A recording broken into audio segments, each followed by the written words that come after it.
She sat in the back of the mahogany-panelled library, clutching her 8-month pregnant belly, invisible to the vultures circling the room. They didn't just ignore her, they laughed at her.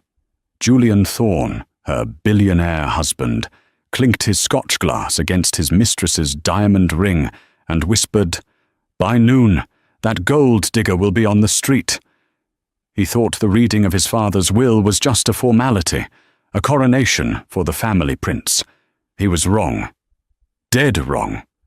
What happened in the next hour wouldn't just destroy Julian's ego. It would rewrite the history of the entire Thorne dynasty and expose a secret so dark the family had buried it for 30 years. You think you know how this ends? You have no idea. The funeral of Arthur Thorne was exactly like the man himself, cold, expensive, and attended by people who cared more about the net worth of the deceased than the loss of a human life. The rain over the private cemetery in Greenwich, Connecticut, felt relentless, turning the manicured earth into a slick, grey mud. Hannah Thorne stood at the edge of the grave, her heels sinking slightly into the wet grass. At 8 months pregnant, simply standing was a trial. Her back ached with a dull, throbbing rhythm, and her ankles were swollen against the straps of her shoes. But it wasn't the physical pain that made her tremble. It was the isolation. She was the wife of the sole heir, Julian Thorne. Yet she stood alone. 10 feet away, under a sprawling black umbrella held by a chauffeur, stood her husband. Julian didn't look like a grieving son. He looked like a man waiting for a slow waiter to bring the check. He checked his limited edition Patek Philippe watch, a scowl marring his handsome, sharp features. Standing intimately close to him, her hand tucked possessively into the crook of his arm, was Savannah Rain. Savannah was everything Hannah wasn't currently. Slender, glamorous, and draped in a vintage Chanel coat that cost more than Hannah's entire upbringing. She wasn't family. She wasn't a wife. She was Julian's executive assistant, a title that fooled absolutely no one, especially not the tabloids. "Stop slouching, Hannah. You look like a wet dog," a sharp voice hissed from the left. Hannah flinched, turning to see Beatrice Thorne, her mother-in-law. The matriarch of the Thorne Empire was a woman made of steel and Botox. Even at 70, Beatrice commanded the space around her with terrifying precision. "I'm sorry, Beatrice," Hannah whispered, straightening her posture despite the sharp pain in her lower back. "I'm just feeling a bit lightheaded." "Save the theatrics for someone who buys them," Beatrice snapped, adjusting her pearl choker. "Arthur is gone. The only reason you're still standing here is because you're carrying Thorne DNA. But don't think for a second that guarantees you a seat at the table once the earth covers my husband's casket." Hannah bit her lip to keep the tears from falling. She had loved Arthur. In a house filled with sharks, the old billionaire had been the only one to show her a flicker of kindness. He had been the one to ask about her day, the one who demanded the staff bring her herbal tea when the morning sickness was at its worst. Now that he was gone, her only shield was gone. The priest finished his final prayer. As the crowd began to disperse, moving toward the fleet of black SUVs, waiting to shuttle them back to the Thorne Manor for the reading of the will, Julian finally acknowledged his wife. He walked past her, Savannah clinging to his side, and stopped without turning his head. "Don't ride with us," Julian said, his voice low and devoid of emotion. "Savannah and I need to discuss the transition of the company assets. Take the staff car." "Julian," Hannah pleaded softly, reaching out to touch his sleeve. "Please, I'm your wife. People are staring. Can't we just—" He pulled his arm away as if she were contagious. He turned then, looking her up and down with a sneer of disgust that made her blood run cold. "Look at you, Hannah. You're a mess. You're swollen, you're emotional, and frankly, you're embarrassing me. Arthur tolerated you because he was going senile. I don't have that defect." He leaned in closer, his cologne, a scent she used to love, now smelling like betrayal. "Enjoy the ride back. It's likely the last time you'll ever sit in a luxury vehicle." Savannah giggled, a sharp, cruel sound, and pulled Julian toward the lead limousine. Hannah was left standing in the rain as the heavy car doors slammed shut. The driver of the staff car, an older man named Thomas who had served the family for decades, opened the door of the station wagon for her. His eyes held a pity that hurt worse than Julian's scorn. "I'm sorry, Mrs. Thorne," Thomas murmured. "It's okay, Thomas," she said, her voice breaking. "Just get me to the house. I just want to get this over with." The drive to Thorne Manor took 20 minutes, but it felt like a lifetime. The estate was a sprawling Gothic revival mansion that sat on 300 acres of prime real estate. It was a fortress of old money. Today, it felt like a prison. When Hannah entered the foyer, the atmosphere was already buzzing with the energy of greed. The guests who had been invited back, board members, distant cousins and business partners, were sipping Arthur's vintage wine and speculating on the numbers. "I heard the estate is valued at $4 billion, a man in a grey suit whispered near the coat check. "Julian is going to liquidate the tech division immediately," another replied. "He's been waiting for the old man to kick the bucket for 5 years. Hannah navigated through the crowd, keeping her head down. She needed to sit. She needed water. But as she moved toward the kitchen, her path was blocked by Harrison Blackwood. Harrison was the family's longtime attorney and the executor of Arthur's estate. He was a man of few words, known for his stoic demeanor and brilliant legal mind. He was perhaps the only person Julian feared, simply because Harrison knew where all the bodies were buried, metaphorically and perhaps literally, in a business sense. "Mrs. Thorne," Harrison said, nodding respectfully. It was the first time anyone had addressed her with respect all day. "Mr. Blackwood," Hannah replied, wiping rain from her cheek. "Is it time?" "Almost," Harrison said. He looked at her, his grey eyes analyzing her state. "Are you all right, Hannah? You look pale." "I'm fine," she lied. "Just tired." Harrison lowered his voice, leaning in slightly. "I need you to stay strong today, Hannah. What is about to happen in that library, it's going to be intense. Whatever Julian says, whatever Beatrice does, do not leave that room until I dismiss you. Do you understand?" A shiver ran down Hannah's spine. The lawyer's tone wasn't just professional, it was urgent. "Harrison, what do you mean? Is something wrong?" "Just promise me," he insisted. "I promise," she whispered. "Good. Go take your seat. The wolves are already at the table." Harrison turned and walked toward the heavy double doors of the library. Hannah took a deep breath, placing a protective hand over her unborn daughter. She didn't care about the money. She didn't care about the mansion. She just wanted enough to leave. She wanted to take her baby and disappear, far away from Julian and his cruelty. She pushed open the doors and stepped into the lion's den. The library of Thorne Manor was designed to intimidate. The walls were lined with first-edition books that had never been read, and the air smelled of beeswax and old leather. At the center of the room sat a massive oak conference table. Julian sat at the head of the table, naturally.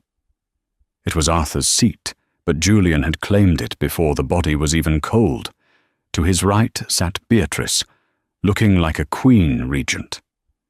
To his left, shockingly, sat Savannah. The audacity took Hannah's breath away. The mistress was sitting at the family table during the reading of the will, while the wife was left standing near the door. "Oh, look," Julian announced loudly, silencing the murmurs of the gathered relatives and board members. "The charity case has arrived." Laughter rippled through the room. It was sycophantic laughter, the kind people produce when they want to please the man with the checkbook. "There are no seats left at the main table, Hannah," Beatrice said, not looking up from her phone. "There's a folding chair in the corner near the fiction section. Fitting, considering your marriage was a fairy tale lie." Hannah felt the heat rise in her cheeks. She silently walked to the back of the room. Thomas, the kindly driver, had indeed set up a simple wooden chair in the corner, far removed from the inner circle. She sat down, the wooden slats digging into her back, and folded her hands over her belly. Harrison Blackwood entered the room a moment later, carrying a thick leather briefcase. The room fell instantly silent. The power dynamic shifted. Julian might be the heir. But in this moment, Harrison held the keys. Harrison sat at the opposite end of the table from Julian. He opened his briefcase with deliberate slowness, arranging a stack of documents, a water glass, and a sealed videotape. "Good afternoon," Harrison said, his voice deep and resonant. "We are gathered here to execute the last will and testament of Arthur William Thorne." "Let's skip the preamble, Harrison," Julian interrupted, swirling his drink. "We all know the drill. 10% to charity to keep the IRS off our backs, a stipend for Mother, and the rest to me. Just sign the papers so I can kick everyone out and get some sleep." Harrison looked up over his spectacles. "Arthur's instructions were very specific, Julian. He requested that his final video testament be played before the reading of the asset distribution." "Video?" Julian scoffed. God, he was dramatic until the end. "Fine. Play the movie.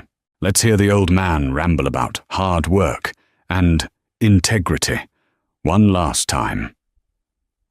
Harrison pressed a button on a remote, and a large screen descended from the ceiling. The projector hummed to life. The image of Arthur Thorne flickered onto the screen. He was sitting in this very library, wearing his favorite cardigan. He looked frail, but his eyes, piercing blue eyes that Julian had inherited, were sharp.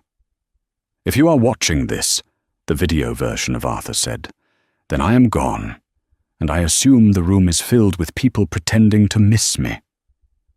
An uncomfortable silence settled over the room. "I have built an empire from nothing," Arthur continued. "I sacrificed my time, my health, and relationships to build Thorne Enterprises. For a long time, I thought I was building it for my son." On the screen, Arthur paused, looking directly into the camera lens. It felt like he was looking right at Julian. But a man sees things clearly when the end is near. He sees who truly loves him, and who loves his wallet. He sees who has honor, and who has only hunger. Julian rolled his eyes, whispering something to Savannah, who covered her mouth to suppress a giggle. "To my wife, Beatrice," Arthur said, "you were a shark when I met you, and you remain one. We made a good team in business, if not in love. You retain the master suite and a monthly allowance of $50,000, provided you never attempt to contest this will." Beatrice's face tightened. $50,000 a month was a fortune to most, but to her, it was an insult. It was a budget. "That senile old fool," she muttered. "To my son, Julian," Arthur continued. Julian straightened up, buttoning his suit jacket, ready for the handover of billions. "Julian, I gave you the best education money could buy. I gave you VP positions you didn't earn. I cleaned up your scandals. I paid off the women you hurt." The room went deadly quiet. Savannah shifted uncomfortably. "I hoped fatherhood would change you. I hoped marriage to a good woman would ground you. But I watched you, Julian. I watched how you treated Hannah." Hannah's breath hitched. She stared at the screen, tears welling up. Arthur had noticed. "I watched you mock her. I watched you cheat on her. I know about Savannah Rain. I know about the apartment in Soho. I know about the offshore accounts you tried to hide from me." Julian slammed his hand on the table. "This is ridiculous. He was on heavy medication. Harrison, turn this off." "Sit down, Mr. Thorne," Harrison boomed, his voice thundering through the library. "The video plays to the end, or you forfeit your right to be in this room." Julian glared, his face turning a mottled red, but he sank back into his chair. "You treated your wife like an accessory, and your unborn child like an inconvenience," Arthur said, his voice trembling with anger on the recording. "You ridiculed her for her background. You made her feel small to make yourself feel big. And for that, I have made a decision that will likely shock you." On the screen, Arthur leaned forward. "To my son, Julian, I leave the sum of $1. The room exploded. "What?" Julian screamed, knocking his chair over as he stood up. $1? This is a joke. It's a sick joke." $1, the video confirmed, "and my vintage collection of cufflinks. You always liked looking the part of a businessman. Now you'll have the cufflinks for it. But you will not have the company. You will not have the accounts. You will not have the real estate." "Then who gets it?" Beatrice shrieked, standing up to grab Julian's arm. "Who gets the billions, Arthur? You can't give it to charity. I won't allow it." On the screen, Arthur smiled. It was a warm, genuine smile, the one he used to give Hannah.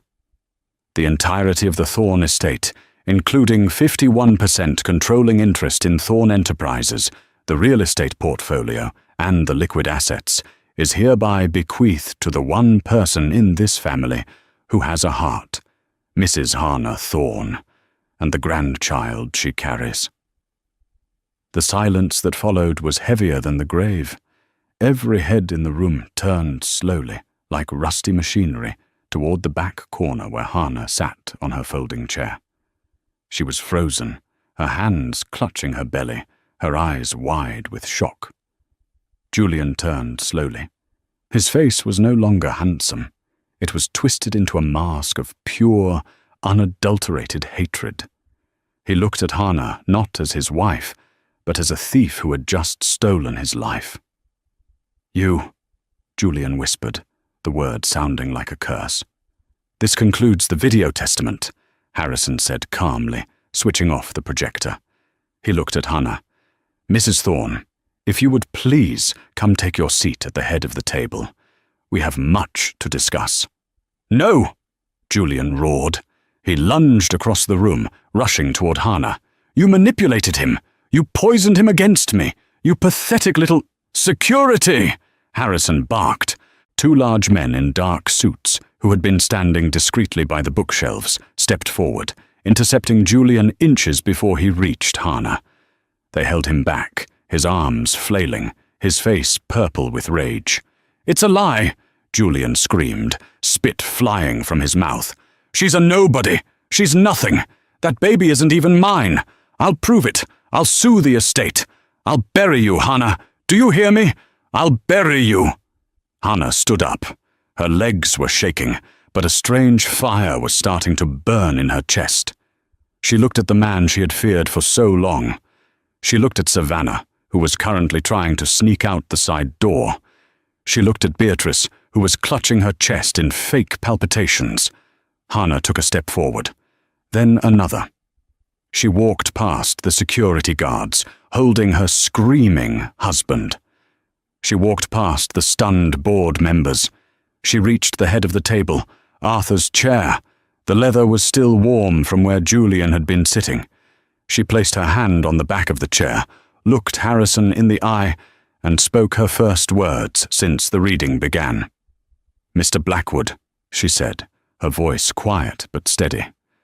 "Please remove the trespassers from my house. I have business to attend to." Julian's scream of incoherent rage echoed through the manor as the guards dragged him out into the rain. But the drama was far from over. Julian Thorne was not a man who lost gracefully, and as Hannah would soon find out, the will was just the beginning of the war. The rain had not stopped when Julian Thorne found himself standing on the curb outside his own estate, the heavy iron gates groaning shut electronically behind him. He was soaked to the bone, his custom Italian suit ruined. "This is insane," Savannah shivered, clutching her arms.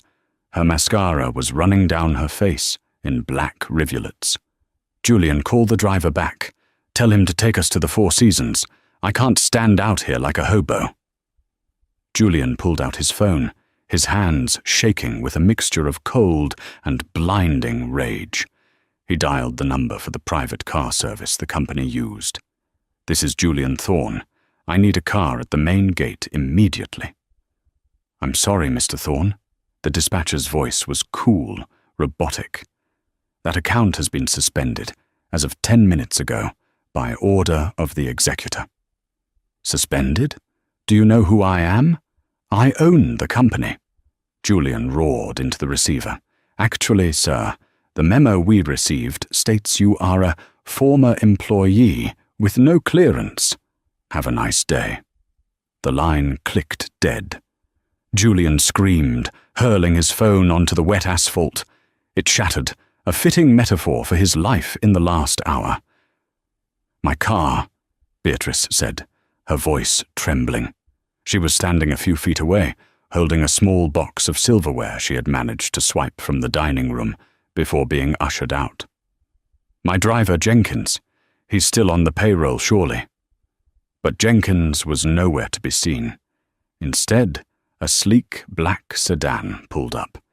It wasn't a limo, it was a standard Uber. The window rolled down to reveal Harrison Blackwood's stony face. "I took the liberty of calling you a ride," Harrison said, extending a hand out the window to drop 3 $20 bills onto the wet pavement. "Arthur left you $1, but I'm feeling generous. This should get you to a motel." "I will kill you, Harrison."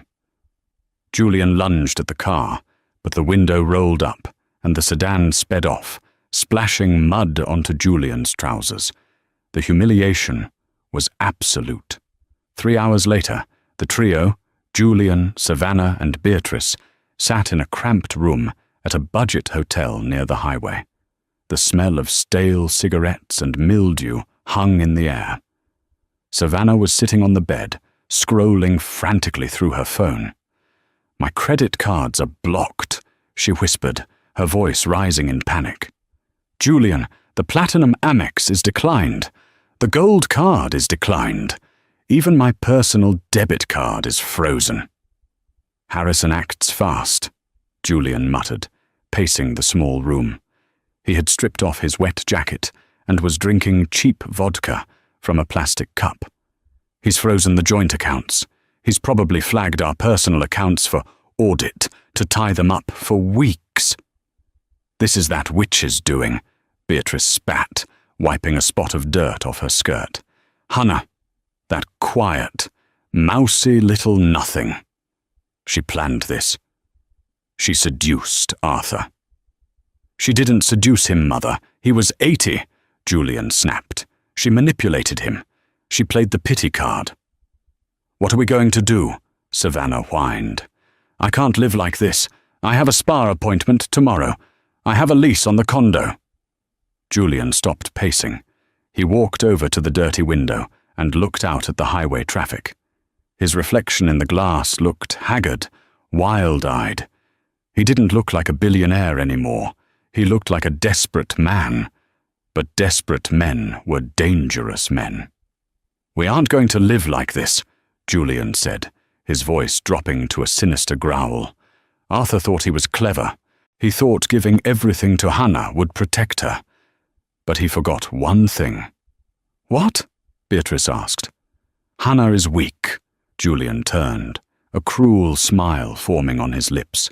"She's fragile, she's pregnant, hormonal, and has zero business experience. She's sitting on a throne she doesn't know how to defend." "And?" Savannah asked. "And the will," Julian said, pacing again, his mind racing. "I remember the wording. Harrison read it. To Mrs. Hannah Thorne and the grandchild she carries." "So?" "So," Julian laughed darkly. "If that baby isn't Arthur's grandchild, the clause is void. If I can prove that the baby isn't mine, If I can prove Hannah is a whore who cheated on me, then the will is invalid. The estate defaults to the next of kin. Me. But the baby is yours, Savannah pointed out. You haven't let her out of the house in months. The truth doesn't matter, Savannah, Julian snapped. Perception matters. The courts matter. If I file a motion contesting paternity, it freezes the assets until the baby is born and a DNA test is done. That buys us 2 months. In those 2 months, we destroy her. We stress her out. We make her look incompetent to the board. We make her crack. Beatrice's eyes lit up. If she miscarries, she trailed off, the implication hanging in the air like poison. If there is no baby, the grandchild clause fails. It was a monstrous thought. Even Julian paused for a second. But then he remembered the mud on his shoes. He remembered the laughter of the board members. He remembered the $1. We go to the press, Julian decided. Tomorrow morning, we paint her as the gold digger. We say she tricked a senile old man and cuckolded his son. We turn the world against Hannah Thorne. Back at Thorne Manor, the silence was deafening. Hannah sat in the master bedroom, a room she had never been allowed to sleep in. It was Arthur and Beatrice's room, but Beatrice had moved to the guest wing years ago. Now it was hers. The bed was the size of a small island, covered in silk sheets that felt cool against her skin. She hadn't slept. It was 3 a.m. A light knock on the door made her jump. "Come in!" she called out, her voice shaky. The door creaked open, and Thomas, the butler, stepped in, carrying a silver tray with a steaming mug and a small plate of toast. "I thought you might be hungry, madam," Thomas said gently. "You didn't eat at the reception." Hannah looked at the old man. He had worked for the Thornes for 40 years. Did he hate her too? Did he think she stole this house? "Thomas," Hannah asked, sitting up, "do you think I deserve this?" Thomas set the tray down on the nightstand. He clasped his hands behind his back and looked at her with kind, watery eyes. "Mr. Arthur was a hard man, madam, but he was a good judge of character in his later years. He saw how Mr. Julian treated you. He saw you crying in the garden when you thought no one was looking. He told me once, 'Thomas, that girl has a spine of steel. She just doesn't know it yet.'" Hannah smiled weakly. "I don't feel like steel. I feel like I'm about to break." "That is exactly what Mr. Julian wants," Thomas said. "But you have something he doesn't." "What's that?" "You have Mr. Blackwood, and you have the staff. Most of us, we didn't care much for Mr. Julian. He was cruel to the maids. He didn't tip the drivers. You were always kind. You asked about our families. Kindness is a currency, Mrs. Thorne, and you are very rich in it." Hannah took a sip of the tea. It was chamomile, just how she liked it. "Thank you, Thomas." "Rest now," he said. "The wolves will howl in the morning." Thomas was right. The wolves didn't just howl, they attacked.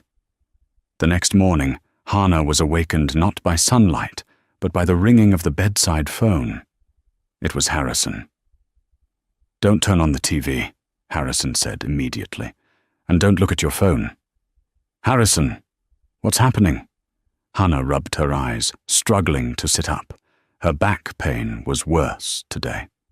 "Julian has gone on Good Morning America," Harrison sighed. "He's spinning a narrative. He's claiming you had an affair with a pool boy and that the baby isn't a Thorne.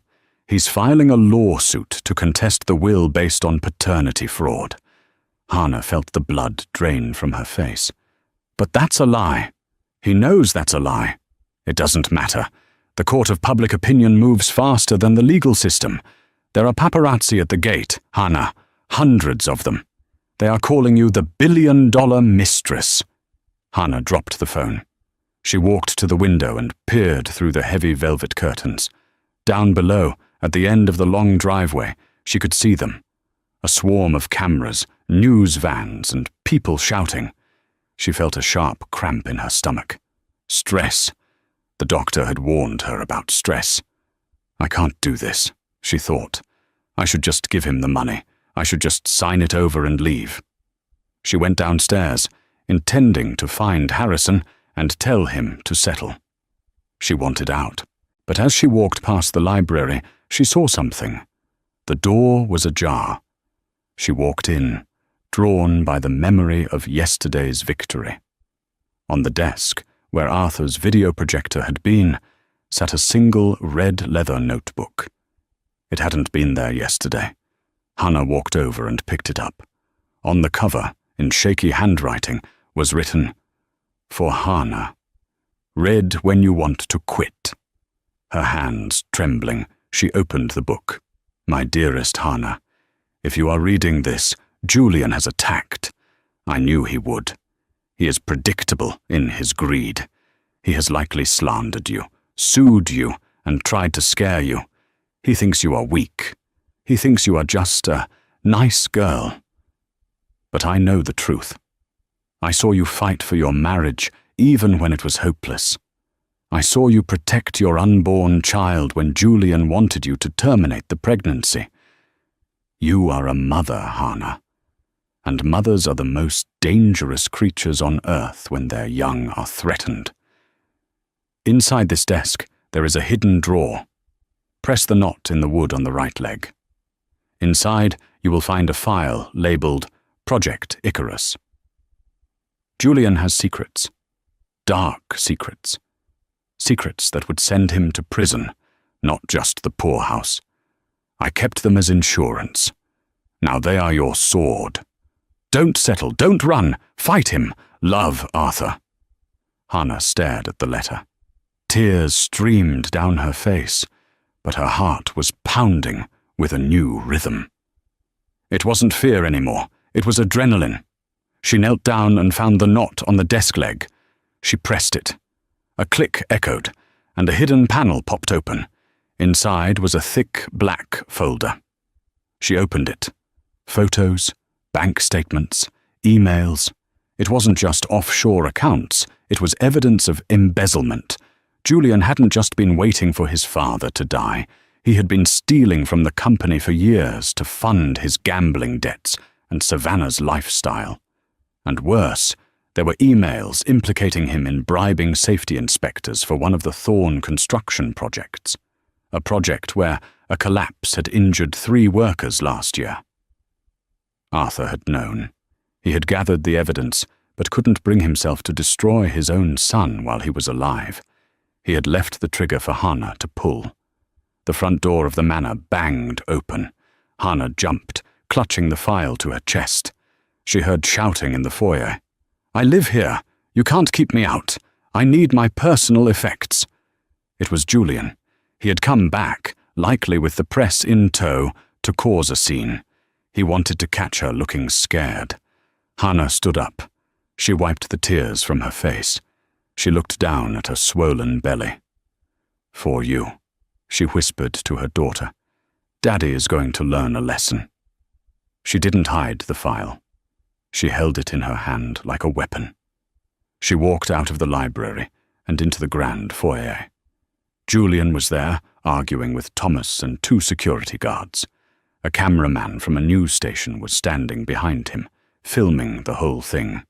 "Where is she?" Julian shouted, playing to the camera. "Where is the woman who stole my family's legacy?" "I'm right here, Julian," Hannah said. Her voice wasn't loud, but it carried through the high-ceilinged hall like a bell. Julian turned, a smirk on his face. "Ah, there she is, the grieving widow." "Tell the camera, Hannah, who is the real father? Is it the pool boy, or maybe the driver?" The cameraman zoomed in on Hannah's face. Hannah didn't flinch. She walked down the stairs, 1 step at a time, her hand resting on the banister. She stopped 3 steps from the bottom, looking down at Julian. "You want to talk about truth, Julian?" she asked calmly. "Let's talk about truth." She held up the black folder. Let's talk about Project Icarus. The color drained from Julian's face so fast it looked like he had been slapped. The smirk vanished. His eyes darted to the camera, then back to the folder.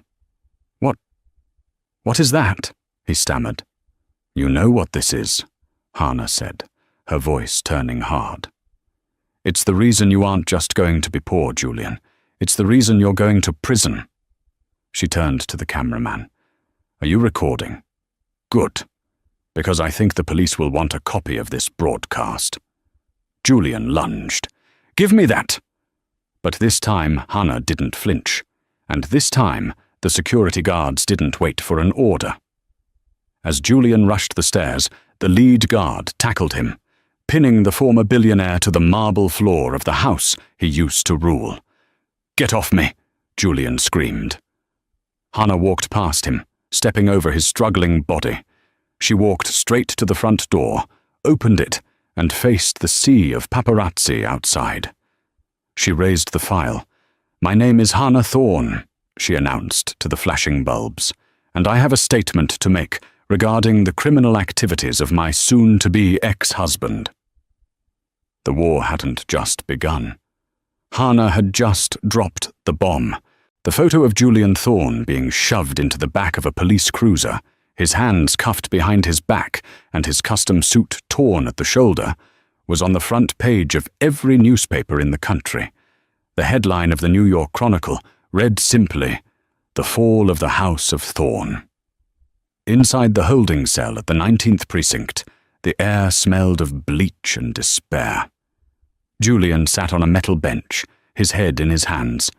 He had been processed like a common criminal, fingerprinted, mugshot taken, his shoelaces removed so he wouldn't hang himself.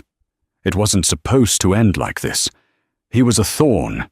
The police commissioner played golf with his father, but Arthur was dead, and the commissioner wasn't taking Julian's calls. Thorne, you made bail, a guard grunted, unlocking the cell door. Julian stood up, his legs stiff. About time, my lawyer. No lawyer, just a woman, blonde. Julian smirked. Savannah. At least she was loyal. He walked out to the processing desk, signing for his meager possessions. He walked out into the cool night air, expecting the limousine. Instead, he saw Savannah standing next to a yellow taxi, 2 large Louis Vuitton suitcases at her feet. She wasn't smiling.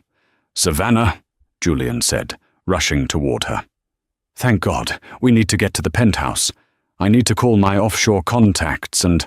I'm leaving, Julian, Savannah said, checking her reflection in the taxi window. Julian stopped dead. What?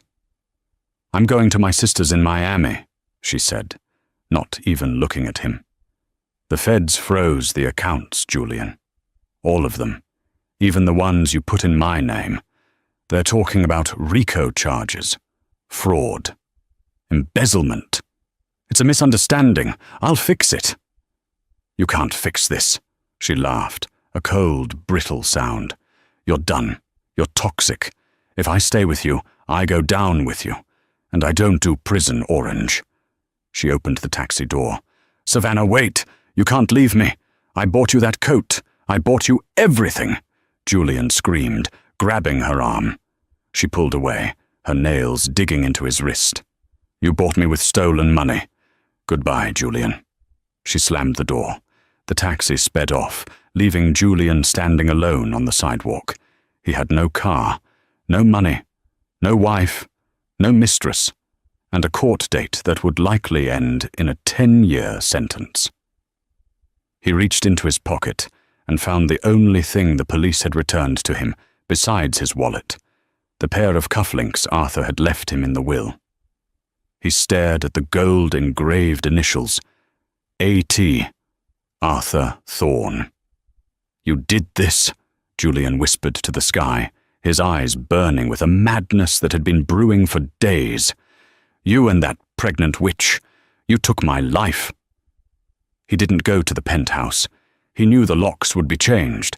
Instead, he walked into the darkness of the city, a plan forming in his shattered mind. If he was going to burn, He was going to take Hannah with him.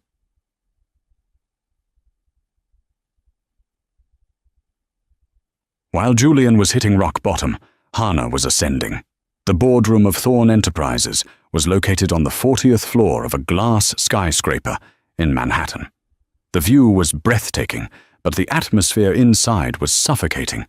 12 men sat around the granite table. These were the sharks, the board members who had enabled Julian's behavior for years because the stock price was high. They looked at Hannah with skepticism. She was 8.5 months pregnant, wearing a maternity dress and a blazer. She didn't look like a CEO. "Mrs. Thorne," said Marcus Sterling, the chairman of the board. He was a man with silver hair and a smile that didn't reach his eyes. "We appreciate you coming in during such a delicate time. But frankly, the shareholders are in a panic. The stock has dropped 15% since Julian's arrest." "I am aware of the numbers, Mr. Sterling," Hannah said, her voice steady. Harrison sat beside her, acting as her silent anchor. "We believe it is in the best interest of the company for you to sell your controlling shares," Sterling continued. "We have a buyer lined up, a private equity firm. They will offer you a generous buyout. You can raise your child in peace, away from this mess." The other men nodded. "Sell. Leave. Go back to being a nobody." Hannah looked at the folder in front of her. It wasn't the Project Icarus file. That was with the district attorney. This was a different file Arthur had prepared. "Gentlemen," Hannah said, standing up. It was difficult, but she refused to negotiate sitting down. "You think I am here to cash out? You think I am a naive girl who stumbled into a fortune?"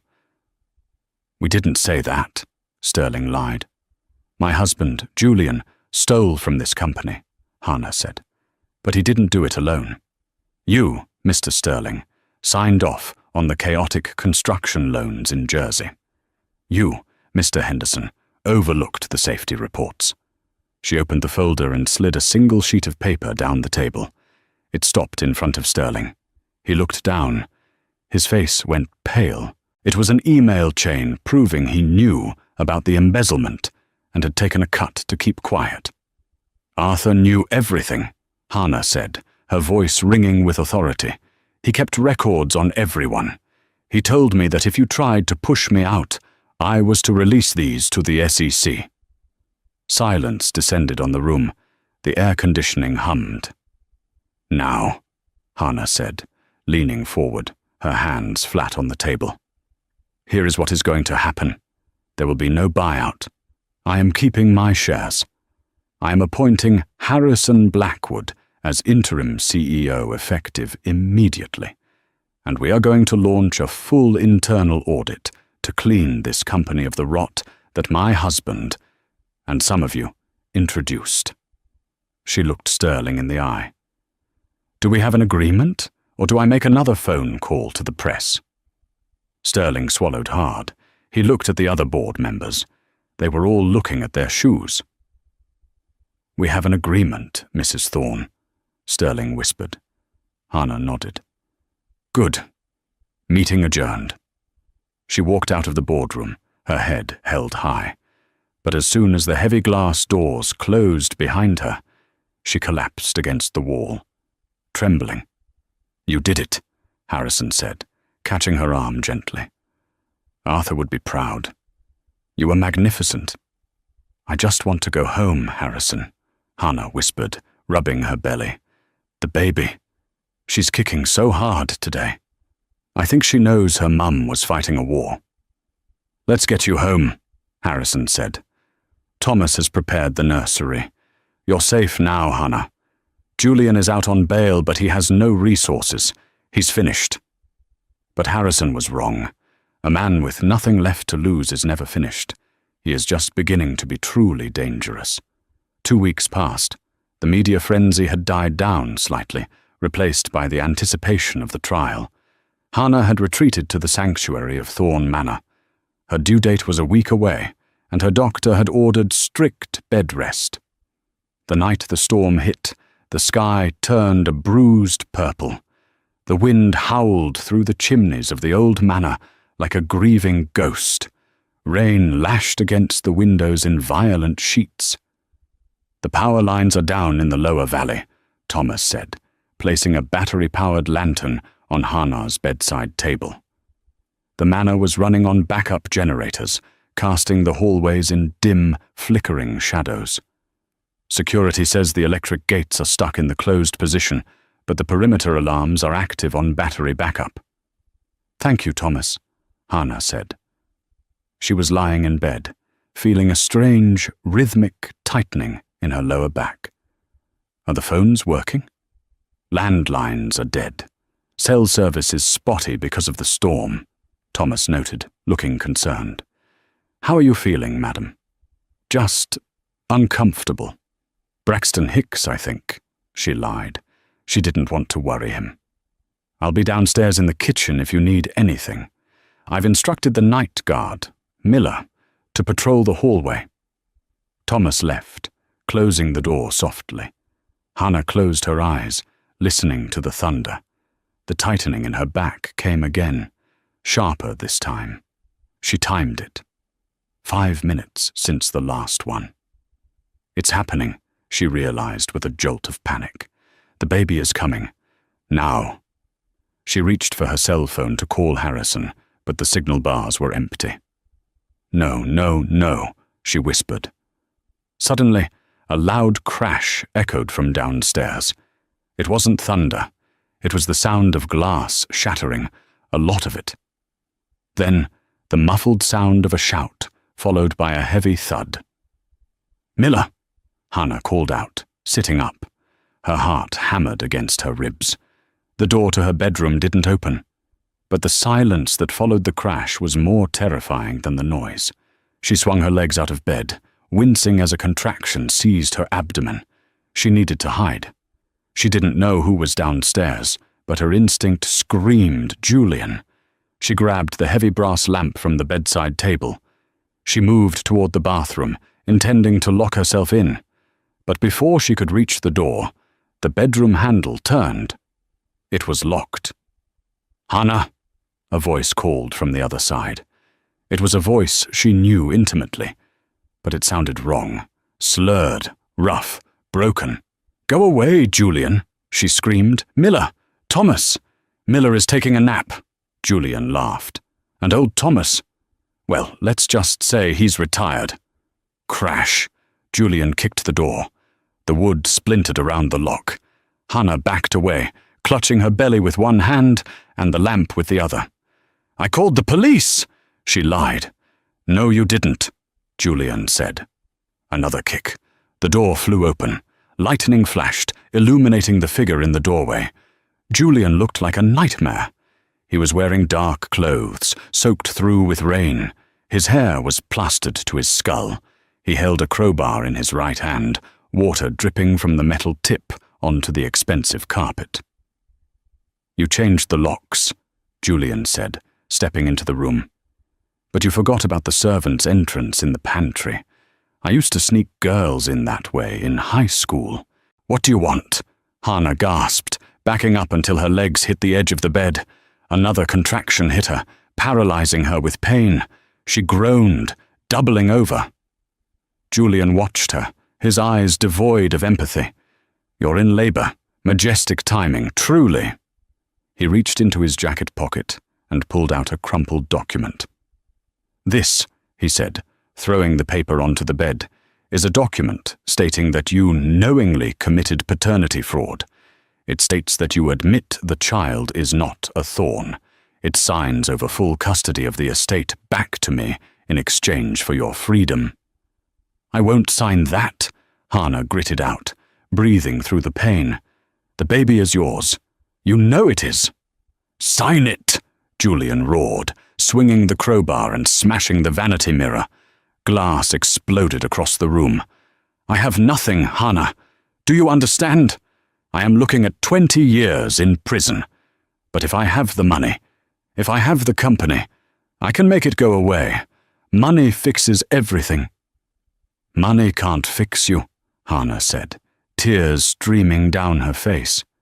"You're broken, Julian." He advanced on her. "Sign the paper, or so help me God, I will beat the signature out of you." "Get away from her." Thomas appeared in the doorway. The old butler was bleeding from a gash on his forehead, his arm hanging limp at his side, but he was holding Arthur's old hunting shotgun. "Thomas, no!" Hannah screamed. Julian spun around. He saw the gun. He didn't freeze. He laughed. "You don't have the guts, old man. You spent your life serving tea." "I served in Vietnam before I served tea, Mr. Julian," Thomas said, his voice shaking but his aim steady. "Put the crowbar down." Julian's eyes darted between Thomas and Hannah. He calculated the odds. He was younger, faster. He lunged, not at Thomas but at Hannah. "No!" Thomas fired. The shotgun blast was deafening in the enclosed room. But Thomas, injured and dizzy, missed center mass. The buckshot tore into the wall inches from Julian's head. The distraction was enough. Julian tackled Hannah onto the bed, the crowbar raised. "You ruined everything!" he screamed, his hands closing around her throat. Hannah couldn't breathe. The world started to go black. The pain of the contraction merged with the pain of suffocation. She clawed at his face, her nails digging into his eyes. Julian howled, pulling back for a split second. In that second, Hannah didn't think. She reacted. She grabbed the heavy brass lamp she had dropped on the bed and swung it with every ounce of hysterical strength she possessed. The solid brass base connected with Julian's temple with a sickening crack. Julian went rigid. His eyes rolled back. He collapsed sideways, sliding off the bed and hitting the floor with a heavy thud. He didn't move. Hannah gasped for air, coughing, clutching her throat. "Madam!" Thomas dropped the gun and rushed to her side, ignoring his own injuries. "Is he—" Hannah couldn't finish the sentence. Thomas checked Julian's pulse. "He's alive, unconscious, but alive." Just then, blue and red lights flashed through the shattered window.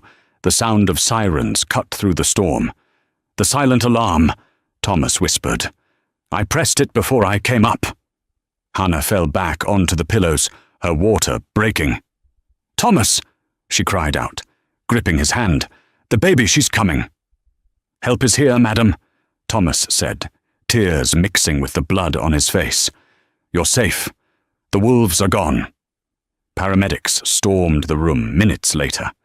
They stepped over the unconscious body of the former billionaire to get to the woman who had defeated him. As they loaded Hannah onto the stretcher, she looked down at Julian one last time. He looked small, pathetic. The monster had been reduced to a man on the floor. "Take him away," she whispered. And then the real work began. The storm broke just as the sun began to rise over Greenwich Hospital.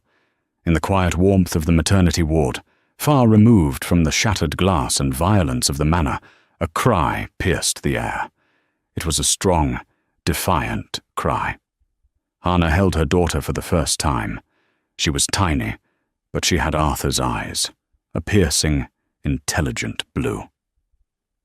"She's perfect," Thomas whispered. The old butler sat in the chair next to the bed, a bandage wrapped around his head and his arm in a sling. He refused to leave her side until the security detail Harrison hired had arrived.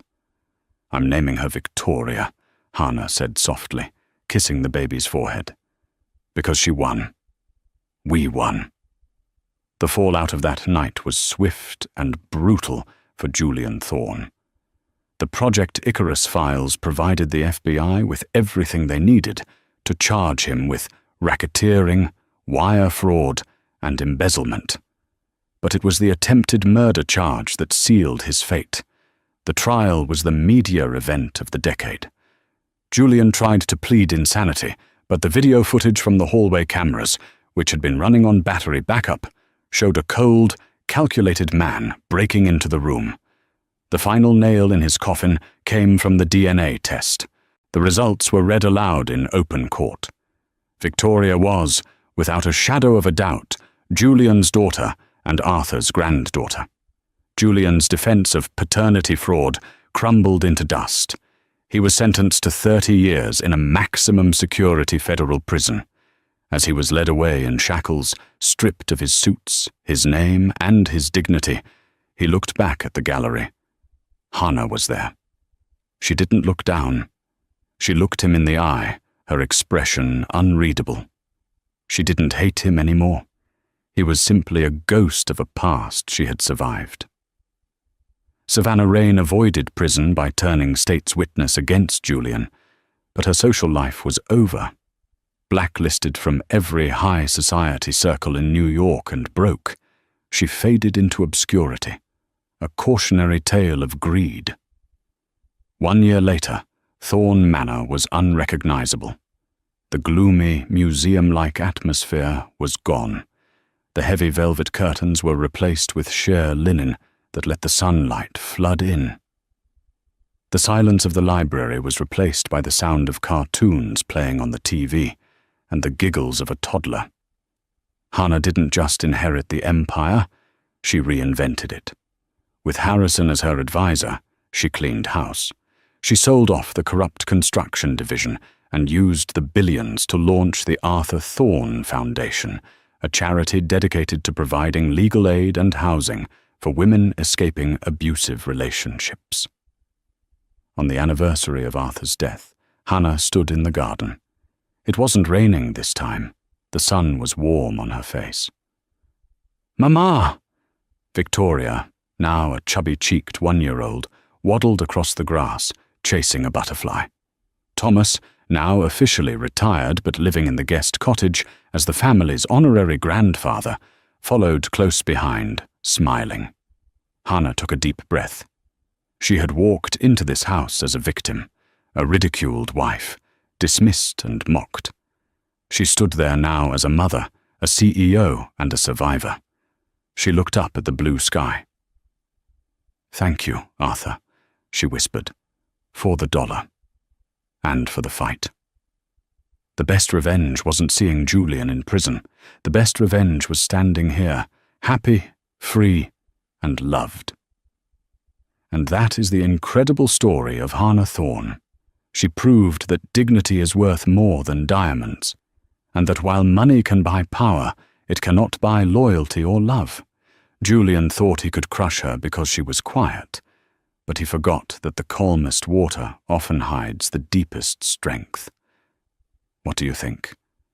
Did Julian get what he deserved, or was 30 years too light a sentence for what he did? And would you have forgiven Savannah? Let me know your thoughts in the comments below. I read every single one. If you enjoyed this story of justice and karma, please hit that like button. It really helps the channel grow. And don't forget to subscribe and ring the notification bell so you never miss a story. Until next time, stay safe and be kind.